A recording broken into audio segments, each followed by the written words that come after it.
Hello guys. तो चलिए आज हम लोग सीखते हैं इश्यू ऑफ शेयर्स का सम्स के बारे में। तो सबसे पहले हम लोग एक सम्स बनाएंगे। सम बनाने से पहले कुछ लॉ के बारे में जान लें। तो लॉ में क्या कहता है, कंपनीज एक्ट 2013 में ये कहता है, वो भी किसके अंदर, टेबल एफ के अंदर। टेबल एफ के अंदर ये कहा गया है कि अगर क्वेश्चन नहीं बोलता है या फिर कंपनी कोई इंटरेस्ट अगर नहीं बोला जाता है तो कॉल्स इन एडवांस के ऊपर कितना इंटरेस्ट होगा, it will be 12% per annum. Per annum मतलब क्या होता है, डेट कैलकुलेशन होगा। जिस डेट से लिया है, जिस डेट को दिया है, तो वो डेट कैलकुलेशन यहाँ पे हम लोग करेंगे, राइट। और उसके अकॉर्डिंग कितना देंगे interest, 12% per annum on calls in advance. और कॉल्स इन एरियर के ऊपर क्या इंटरेस्ट देंगे हम लोग, that is 10% per annum, right. अब यहाँ पे कॉल्स इन एडवांस और कॉल्स इन एरियर का इंटरेस्ट का मतलब क्या होता है। कंपनी 3 पार्ट में कॉल पैसा लेता है कैपिटल का, एप्लीकेशन, अलॉटमेंट एंड कॉल। किसी कारणवश अगर कोई भी शेयर होल्डर अगर अलॉटमेंट के टाइम पे कॉल का पैसा अगर एडवांस कर देता है तो company is liable to pay interest to that what shareholder. तो कंपनी जब इंटरेस्ट पेमेंट करता है तो उसके लिए ये कॉल्स इन एडवांस का इंटरेस्ट क्या होगा, ये कॉल्स इन एडवांस का इंटरेस्ट उसके लिए एक्सपेंसेस होगा, राइट।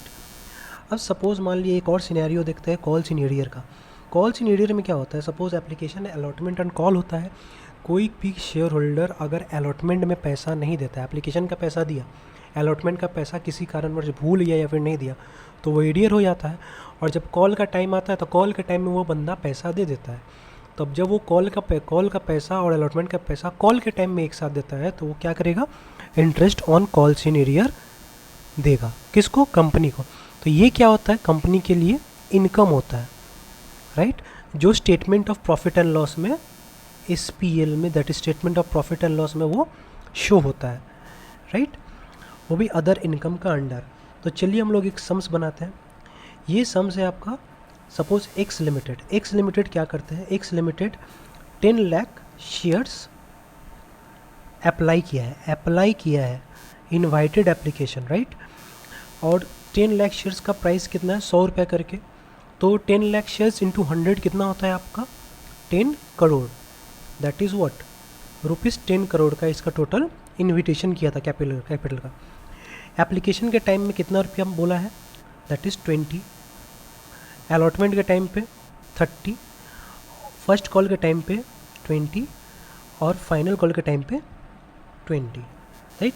दैट इज़ 20, 30, 30, 30, टोटल मिला के कितना हो गया आपका 100। अब यहाँ पे डेट्स ज़रा देख लेते हैं। डेट क्या बोला है, एप्लीकेशन का कोई डेट नहीं दिया हुआ है, लेकिन allotment, first call, final call का डेट दिया हुआ है। तो अलॉटमेंट का जो डेट दिया हुआ है वही डेट हम लोग क्या करेंगे, एप्लीकेशन में भी हम लोग बाय डिफ़ॉल्ट ले लेंगे, राइट।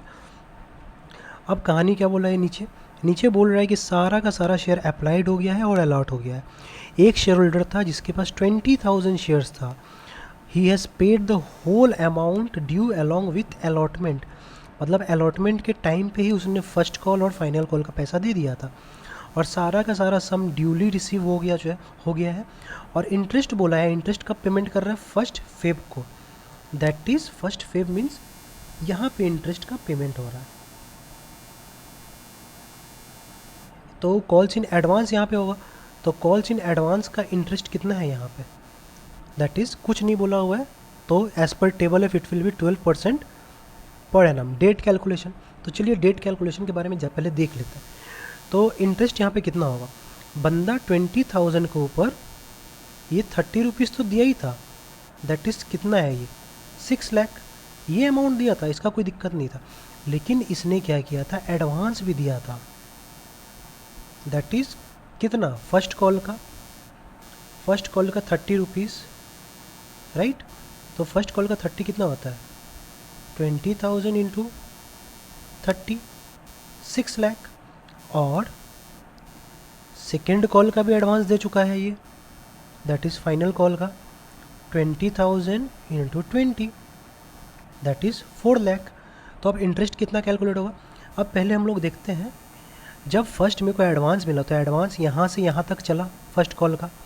तो मई से लेकर अक्टूबर कितना महीना होता है, मई, जून, जुलाई, अगस्त, सितंबर, दैट इज़ 5 मंथ।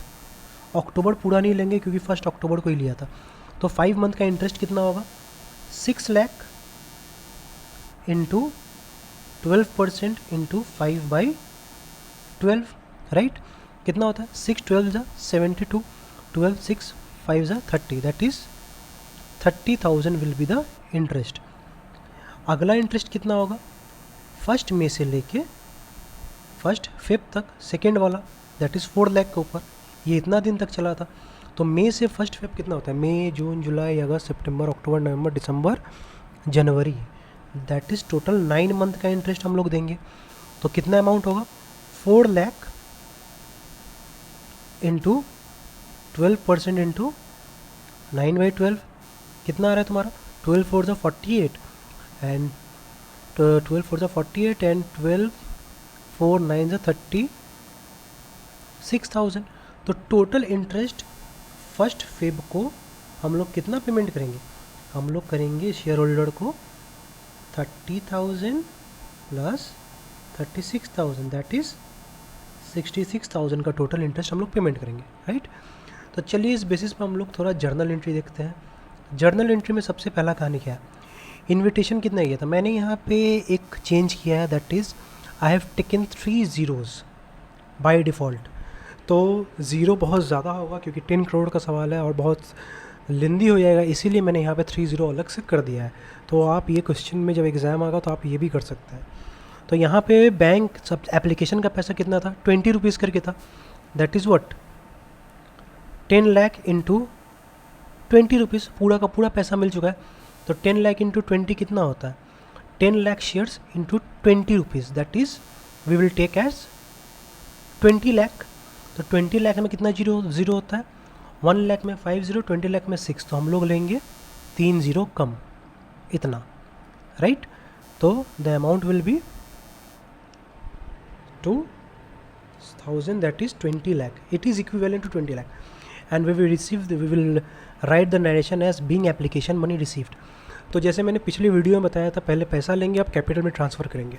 तो सेकेंड क्या होगा, यही एप्लीकेशन मनी, कोई रिफंड विफंड तो है नहीं, तो वो will transfer the full amount to the capital account, that is equity share application to equity share capital. और इसमें हम लोग क्या नरेशन लिखेंगे, जितना कैपिटल का एंट्री होगा सब में ये नरेशन जाएगा। अब ये एप्लीकेशन का पैसा तो हम लोग लेंगे being application money transfer to share capital as per board resolution number ... dated ... right. इसके बाद हम लोग क्या करते हैं, जब एप्लीकेशन का पैसा ट्रांसफ़र कर देते हैं तो अगला टाइम होता है अलॉटमेंट का। तो मैंने सबका कलरिंग अलग अलग किया, एप्लीकेशन का ये कलर है, अलॉटमेंट का ये कलर है। तो अलॉटमेंट में कितना पैसा है, 30 रुपीज़ करके है, तो 10 lakh into 30, the amount is 30 lakh, 30 lakh, that is 3 crore. By mistake I have taken this one, it will be this 2 crore 2 crore, 10 lakh into 30, that is 3 crore, and capital में कितना ट्रांसफ़र होगा, 3 करोड़, राइट। तो capital में 3 crore transfer मैंने कर दिया। अब अगला कहानी क्या होता है, बैंक में मुझे कितना पैसा मिला, अलॉटमेंट का कितना पैसा था, 3 करोड़, और एडवांस का कितना पैसा था, एडवांस में तो ये कैपिटल का एंट्री था, तो कैपिटल का जनरेशन कैसे होगा, being due allotment money transfer to share capital as per board resolution number ... dated ... due allotment, due मतलब ये पैसा मुझे मिला नहीं है। जैसे कि मान लीजिए जब एप्लीकेशन होता है तो पहले हमको एप्लीकेशन मिलता है, तब मैं यहाँ पे इस एंट्री में क्या करता हूँ, सारे शेयर होल्डर लोग का नाम लिखता हूँ, तो ये एंट्री बनता है, बैंक में इतने सारे शेयर होल्डर का पैसा आया, bank account debit to equity share application. अब इन सभी को मैंने अलॉटमेंट कर दिया, दैट इज़ ये पैसा मैंने ट्रांसफ़र कर दिया कहाँ पे, कैपिटल में, सबका मैंने नाम लिख लिया है कैपिटल में। अगले बार मैं सबको नोटिस भेजूंगा, ये नोटिस भेजने का एंट्री होता है, पैसा मिला नहीं है, नोटिस भेज रहे हैं, that is being due allotment money में ट्रांसफ़र किया हूँ कैपिटल में। अब हम लोग पैसा रिसीव करेंगे। अब इसी में क्या किया था, एक बंदा कॉल्स इन एडवांस दिया था भाई, 20,000 इंटू 30 प्लस 20 था फर्स्ट कॉल और फाइनल कॉल का, तो 20 इंटू 50 कितना होता है, 10 लाख, 10 लाख दैट इज़ 1,000, तो यहाँ पे कितना आएगा 31,000 that is 3 crore 10 lakh, right. फिर फर्स्ट कॉल मनी फिर अब मैं ड्यू करूँगा, फिर से नोटिस भेजूँगा फर्स्ट कॉल का कितना रुपीज़ था, 30 रुपीज़ था, दैट इज़ 10 लाख इंटू 30, कितना हुआ 30,000 और 3 करोड़। यहाँ पे मैं क्या करूँगा, being due first call money transfer to share capital as per board resolution number dot dot dot dated dot dot dot. अब बैंक में कितना पैसा रिसीव करूँगा, बैंक में 20,000 के ऊपर 30 रुपया कम रिसीव करूँगा, क्योंकि वो अमाउंट मैं यहाँ पे एडजस्ट कर रहा हूँ। 20,000 into 30 rupees that is 6 lakh. मुझे यहाँ पे 6 लाख कम मिलेगा। टोटल अमाउंट कितना है 30,000, और मुझे 6 लाख तो ऑलरेडी मिल चुका है, तो मुझे बचा हुआ कितना मिलेगा 2 करोड़ 94 लैक्स, राइट। तो ये अमाउंट मुझे मिला बैंक में, बाकी शेयर होल्डर के ऊपर।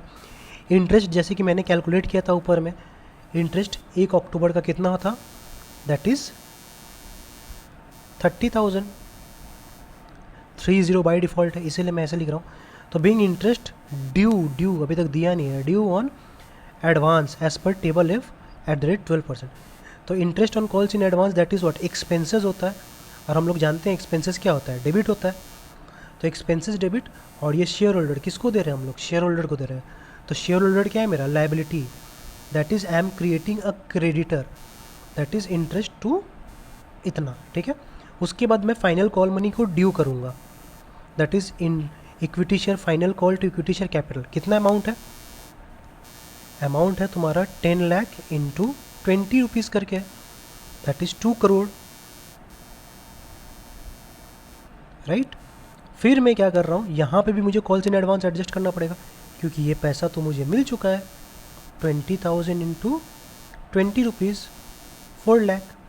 तो बचा हुआ पैसा मुझे बैंक में मिलेगा, right, that is 1 crore 96 lakh. अब मैं इंटरेस्ट जैसे ऊपर में मैंने कैलकुलेट किया था, ये इंटरेस्ट का पैसा कितना था 60, इट वॉज 36,000, राइट। तो same entry, interest on calls in advance to equity share being interest due on calls in advance as per table F. उसके बाद ये 1 फेब को ये एंट्री हो रहा है। डेट देखिए, डेट सारा क्या क्या था, 1 मई को एप्लीकेशन, 1 मई को अलॉटमेंट, 1 अक्टूबर को क्वेश्चन में जैसे बोला गया था फर्स्ट कॉल का, और 1 अक्टूबर को ही मैंने पहला इंटरेस्ट दिया था, एडजस्ट किया था, ड्यू किया था।